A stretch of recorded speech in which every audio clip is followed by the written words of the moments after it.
Hey everybody, this is Dissecting the Dead, and tonight we are dissecting the Season 5 finale titled Conquer. And oh man, it was a really good finale! Yeah, really good finale. It helped that it was 90 minutes. Yeah. But even if they had cut it after an hour, like, it was still really good. Like, the whole 90 minutes, it was 90 minutes of solid, awesome episode. Okay, before we get too deep into this, if you haven't seen the episode yet, be sure to stop the video right now, Yes. go watch it, and then come back, because we're going to spoil it. Yes, we are. We are going to jump around a whole lot, Yeah, because it's this was really hard to a lot stay on happened track. in this episode, Yeah. so we're going to probably jump back and forth Yeah. chronologically, just because that's how conversations work. Yes, and so I'm going to jump back to when Maggie went to talk to Deanna about Rick. And Right off the bat, we get Morgan. yes, Opening scene. Morgan. They've been teasing Morgan for like 2 seasons now, Yeah. 2 full seasons of Morgan tease, and finally, he's Yeah. here. And it was really neat because he's been kind of like the extra special he'd be the bonus scene Yeah. after the credits, and in this episode he was the first thing we see. yes, Which I thought was awesome. really neat. Yes. And then, of course, Morgan meets a wolf. Yes, and then very, very quickly defeats 2 wolves. Because apparently, somewhere along the line, Morgan's become a badass. Yeah. Like, he's pretty amazing. And he's kind of a pacifist. Like, he was really disappointed that those guys made him kill them. Yeah, like, he doesn't want to kill anybody. Yeah. But, you mess with him, he's gonna and get even you. when we see him later on, which we'll get to this scene later, but we do see him later on, and he makes a remark that all life is precious. Yeah. And I'm like, wow, Morgan's gotten He's pretty changed, deep. yeah. Yeah, it's really, really amazing. Yeah. And then almost immediately after that, we get a Daryl tease. Yeah. Like, Daryl and Aaron stopping their vehicles and getting out, and then that's it. And we're like, are you kidding? That's it? Come on now. But, it's the first, I don't know, half hour or so, we got glimpses of Daryl and Aaron. So right off, I thought, okay, these 2 are safe, because Yeah. it doesn't look like they're going to be front and center in this episode. Yeah, especially since they haven't been front and center at all in, like, any of the episodes, the last Right. couple of episodes. Since they got to Alexandria, they've been kind of side story. So, yeah, when we got half hour in and they were barely shown, you can kind of be like, You can okay, gauge yeah. it. Yeah, They're not really they're featured safe. here all that much. Yeah. Of course, they did get some screen time later, which we'll talk to in Yeah. a few minutes. After the little Daryl and Aaron teaser shot, we get back to Alexandria, and Rick wakes up, and Michonne's there. She'd been there all night, and the first thing I got was Michonne is mad at Rick. Not mad, but like disappointed mad. Yeah. Like, she's mad that he lost his cool and possibly ruined this for all of them. Yeah. Kind of says something about Michonne that she stayed there the entire night. Like, she knocked him out. She decked him. And she stayed there to make sure that everything was okay. And then they had kind of a heart-to-heart where, she basically said, even though I might not agree with you, I'm with you. Yeah, So yeah. whatever you're going to do, Kind I'll of back you up reiterates, on it.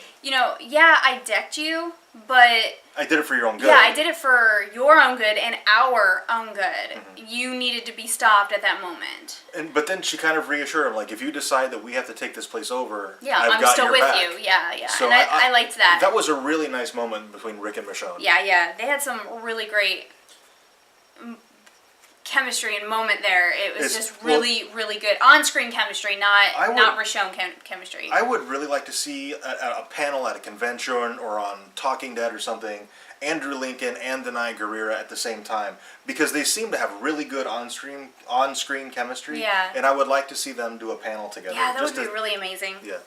We do get a lot of Sasha in this episode. First, she's cleaning up the walkers outside the wall that she had dispensed the previous episode, and she's doing it by herself, which seems kind of like, well, man, she killed all these walkers, and now you're making her clean them all up alone.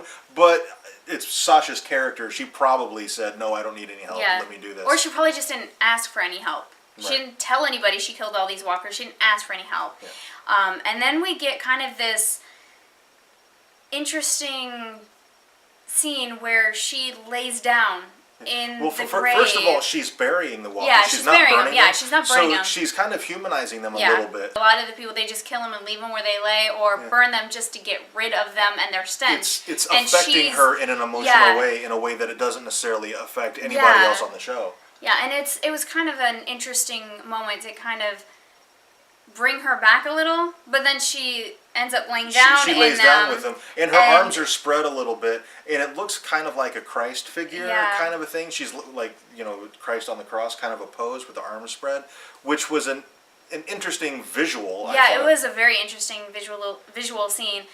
Which they parallel. But it kind of brought her right back. Like, you kind of got this, oh, maybe she's recovering, and then she lays down in a pit of walkers, and you're like, no, oh, maybe she's not. She's still not right. And we get a parallel with the Christ imagery with Gabriel later on. When he's going to commit. When he tries to commit suicide by walker, and he's standing out in the middle of the road with his arms out wide like this, and as the walker gets to him, he chickens out, like the coward that he is. And he kills the walker and the other walker that the walker was... and the person that the walker was eating and turned. Right. Speaking of Gabriel, this episode. Oh, he's infuriating. Yeah, I'm really not happy with Gabriel. I really wanted him to die in this episode. I kind of did too. But it's an interesting story, so it'd be interesting where they go with it next season. But he tries suicide by walker, and that doesn't work. So then when he goes back to his church and Sasha's in there, he tries suicide by Sasha. He pisses her off deliberately, hoping she'll shoot him. And she was going to, but Maggie stopped her. Yeah. That just shows how much of a coward he is. Yeah. Like, he can't even... he doesn't want to live anymore, and he can't do it, so he's trying to get anybody or anything to do it for him.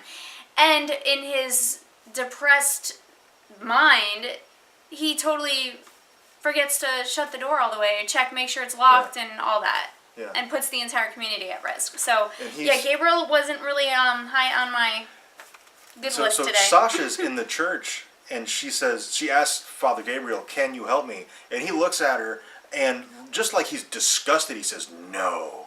And I'm like, okay, he is the total fallen angel at this point. He's gone. He's lost it. Yeah, so I don't see him living through next season. Yeah, no, me either. I mean, they could write him out of this. This could... Because they did, like, skipping way ahead, they did end it with the three of them holding hands and praying together, so maybe they all help each other out, and they come back from it, which would be awesome because, like I said, Sasha was my number one person that I thought was going to die because it seemed like they were writing her that way, but now it seems like they're writing her back out of that. Yeah. And I'm really excited because I didn't want Sasha to die. It just seemed like she was going to. So that's really interesting. All right, Carol. Carol had an amazing scene with Pete. Carol had an amazing episode. Yeah, Carol had an amazing episode. Pure gold the entire episode. Yeah. Specifically in this scene with Pete where she has her knife up under his chin and she's like, "I could kill you right now." Yeah, who'd believe that I did it because I didn't like you? They'd all think you attacked me. Yeah. What are you going to do about it? Pete just looks like he's shitting his pants. Yeah, Pete is terrified. Yeah. He fights Rick Grimes, but little old Carol comes up and he is terrified of her. But Carol's scary. Yeah, Carol is scary. She was trying to make Rick's point by saying, like, the things that we have lost and such, and Deanna just looks at her and says, "The things you've lost," as if she's like, "I just lost my son. Who are you to say you've lost things?" And I'm just thinking in my mind, you have no idea. Yeah. Like, Maggie lost her father. Before she's even in the show yet, she loses her mother. Right. Then she loses her brother-in-law and her sister, right? Otis was the brother-in-law, and then the sister. That was an aunt or something. Yeah, she loses family at the farm. And then with the show, she loses Herschel, who gets beheaded in front of her. Come on now. And then Beth, she thinks she loses Beth, finds out that she didn't lose Beth, and then as soon as she's about to be reunited, she lost Beth. So, out of all the people on the show, for Deanna to make that comment to, Maggie, and it just makes you loathe her even more than you already do. Okay, Abraham and Eugene had a really great scene together, where Eugene apologized to Abraham for lying. and Abraham apologized to Eugene for almost killing him. The scene was a very quiet scene. It kind of just as a viewer let you pause and take a breath, but it was also a very emotionally powerful scene. You could tell from their stories this whole second half They've kind of been avoiding each other. Yeah, they've been avoiding each other, and that neither one wanted to avoid each other. They wanted it settled, so it was nice to finally have that settled. They're like besties. Yeah. You know, they're the odd couple. You know, Norman Reedus said Aaron and Daryl are the odd couple of the zombie apocalypse. Eugene and Abraham are kind of an odd couple of the zombie apocalypse. So we got Daryl and Aaron. They're out trying to find some people to add to the group, and they see this guy with the red poncho, and they're kind of following him, and they lose track of him. And after they lose track of him, they find this like a food warehouse, like a food warehouse, and they decide, what's the point in bringing people in if you can't.